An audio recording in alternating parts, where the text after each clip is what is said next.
Hi, everyone. My name is Caitlin. I'm the Director of External Relations at the Douglas Students Union.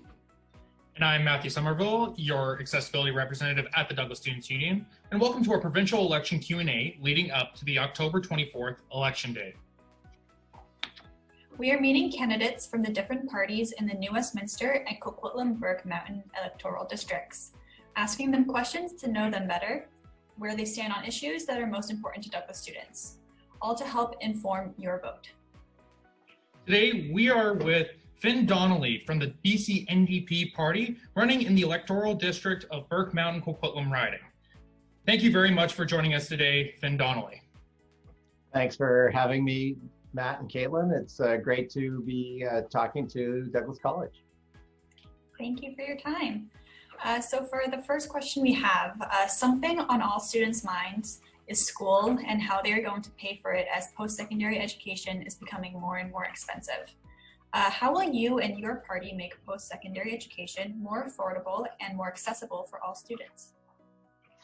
Definitely, it's a big question, and many students are wondering as life gets more expensive, and also combined with COVID over the last 6-7 months, the impacts of that on top of everything has made life incredibly challenging. So we certainly recognize that, and the BC NDP have proposed 3 things specifically that I'd like to propose to the student body. One is that we have eliminated interest off student loans, and that we have expanded the $4,000 access grant to middle and low income families and students. And then the third area that we would like to help make students' lives more affordable is eliminating tuition for former youth in care. And there's other indirect issues that can also help make students' lives more affordable, including housing options, childcare options, even things like better healthcare and other services that students rely on, as do families. So BC NDP government is committed to help with those services that students rely on, and directly those things regarding education. All right, thank you for that first question. This is your second question now. Young people have particular concerns about housing. Many are having a hard time finding affordable places to rent. Many believe that they will never be able to afford buying their own homes after they finish their studies and enter the workforce or ever. What will you do to make housing more affordable for young people and their families during their education and after they graduate? This is an excellent question. It's a very difficult subject. It's one of the things I hear on the doorstep about affordability. And especially when you talk about affordability, it's usually front and foremost is housing. Housing affordability is a top of mind, not just for students, but for many people in Coquitlam-Burke Mountain. That's why the BC NDP has introduced a rent freeze on rental housing, or rental housing, and for a full year. And that's something that will help students so that they can focus more on education and put the dollars towards life and affordability and the costs that go along with being a student. We are also trying to work with cities. We're committed to working with cities and others, developers, to introduce other housing stock, whether it's affordable housing units or rental units. This is the kind of housing stock that students rely on, and it's the kind of thing that helps homeowners provide better options for students, whether it's renting in a basement suite, a studio, an apartment, or trying to get towards ownership. As in your question you asked about how is it that you can go from, for instance, renting And then as you get funding through a job and a career, then put towards eventually owning a home. And that's what the BC NDP is committed to doing, is to try to make life more affordable by focusing on more options, including different housing options. And I think the rent freeze will certainly help in the near future, as students are still dealing with COVID, and our community is still dealing with the recovery to the pandemic. Absolutely, thank you. So our third question here is, the pandemic has changed so many aspects of our lives. As the world moves forward towards developing a vaccine and creating long-term recovery plans, how will your recovery plan meet the needs of current students and recent graduates, especially those looking for meaningful employment and work? Yeah, this is another really good question about why I decided to join John Horgan and the BC NDP. This is a challenging time. The world is facing a global pandemic just as much as our community, our province, and our country. So it's really critical that we provide the services that people rely on and need. Whether it's the health care, which is paramount. Obviously, we're dealing with a health crisis.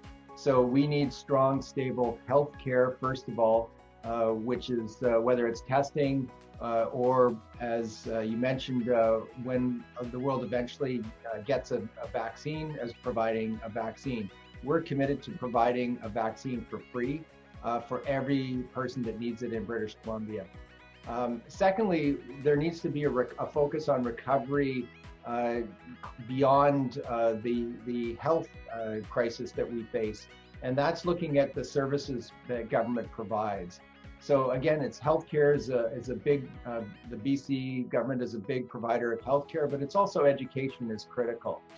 So in the last 3 years, for instance, the BC NDP has hired 4,200 new teachers, has approved 102 new schools, and has increased more funding so parents don't have to hire or spend money to do playgrounds and things like that. So we're putting money into education, and as I mentioned, directly for Douglas College students, eliminating interest off student loans, increasing access to the $4,000 access grant for middle and low income.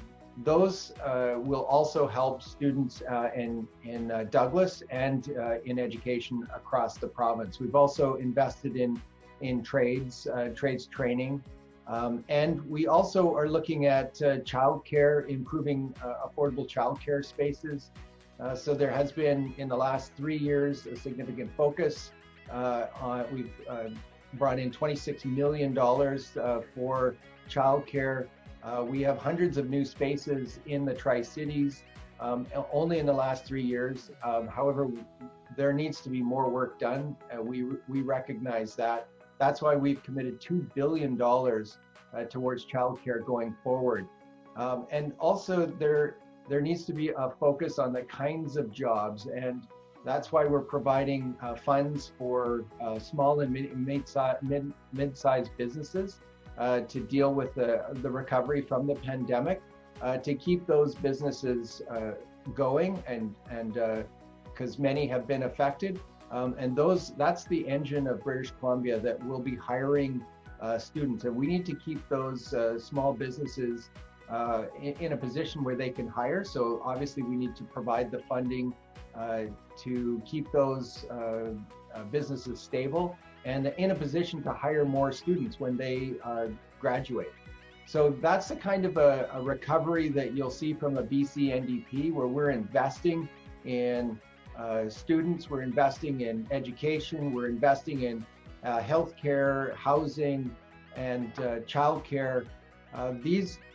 These are what I think you've seen in the last 3 years with the BC NDP under John Horgan. And if you look back in 16 years under the BC Liberals, what you saw was cuts and privatization. Even if you just focus on education, you saw the BC Liberals fight teachers right up to the Supreme Court. They made class sizes larger. They made cuts to education. In fact, when you just look at Burke Mountain, when Andrew Wilkinson sat around the cabinet table, he sold off land designated for schools in Coquitlam-Burke Mountain to developers at a discount. So that's the kind of options that I think students have to face right now is, do we want to go backwards with the BC Liberals to 16 years of cuts to education? Or do we want to move forward with John Horgan and the BC NDP? I'm very excited to be part of John Horgan's team and focused on the issues that I know that students face, and we need to work together to tackle these tough challenges. And I'm excited and prepared to do that. Awesome, thank you for your answer. Now this is your fourth question. An important topic that is at the forefront of many people's minds these days, especially students, is the environment in creating long-term systems to protect our world for the future. What are the first steps you will take to tackle climate change? Well, that's a huge challenge, absolutely. Climate change, and I've been talking about it for 30 years as an advocate. But as a member of the Legislative Assembly, as a BC NDP representative of Coquitlam-Burke Mountain, I'm excited to be part of John Horgan's team that has announced the most comprehensive climate change plan in North America. So I want to see that program implemented and advanced as quickly as possible. You're right, that is a huge challenge. Climate change affects everything that we do. It affects not just British Columbia or Canada, but the entire globe. So we need to work together at all levels, whether it's with municipalities, First Nations, other levels of government, like the federal government. We need to work together to address the tough challenges that threaten us with a changing climate. So I'm excited to work on a clean energy strategy to drive renewables forward, to advance electric cars, to electrify the grid across the province, to invest in forward-thinking, forward-looking environmental and green technologies, and provide the kind of jobs that students will need in making that transition to a restorative, green, low-carbon future. So I'm excited about that. There's also things like working on watersheds and our salmon. We have the Coquitlam River running not far from Douglas College, David Lamb campus, and that river's in trouble. The salmon returns are low. So again, climate change is a big part of impacting our salmon returns and many other wildlife. So we need to focus on how do we make our watersheds more secure? How do we restore watersheds? And at the same time, you can be employing people to restore our watersheds. And so it's jobs and recover the economy and our environment together. And that's what I'm excited to work on. And I think if students are wanting to get more involved, this is a great issue to look at what the parties are offering, and then how will we elect individuals and hold them to account. And I think that's what we really the students at Douglas need to ask their representatives. I know I'm getting asked that, and I've got a track record as a member of Parliament for 10 years and as a city councillor for 7 years before that. And I have a record of focusing on the environment and standing up for the environment, and I stand by that record. Okay, awesome. That's all the time we have for our Q&A today. So thank you very much, Finn Donnelly from the BC NDP, running in the electoral district of Burke Mountain Coquitlam riding, for finding time to chat with us today and sharing your platform with students. Good luck on the campaign and on Election Day. Thanks so much, Matt. And if any students want to get involved with the campaign, they can go to my website at findonnelly.bcndp.ca, and we'd welcome involvement. And we need students getting involved. It's critical. If you want to make a difference, vote, get out there and vote October 24th. And I'm asking for your support, Finn Donnelly, BC NDP candidate for Coquitlam-Burke Mountain. Thanks so much for the time today. No problem.